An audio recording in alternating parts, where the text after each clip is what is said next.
Hi everybody, welcome back to the Hard Reason Info channel. In this video I'm going to tell you how you can easily enable or disable the AI Voice Amplifier Pro option in your Samsung Smart Monitor.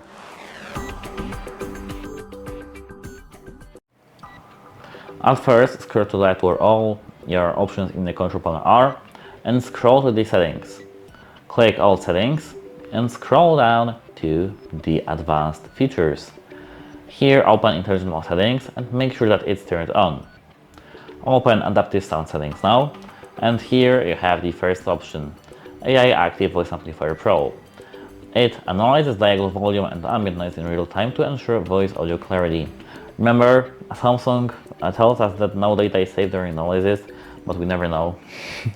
Of course, I'm only joking. We can either disable this option or enable it back again using just a simple click. That's it, hope it helps you, and goodbye. Have a nice day.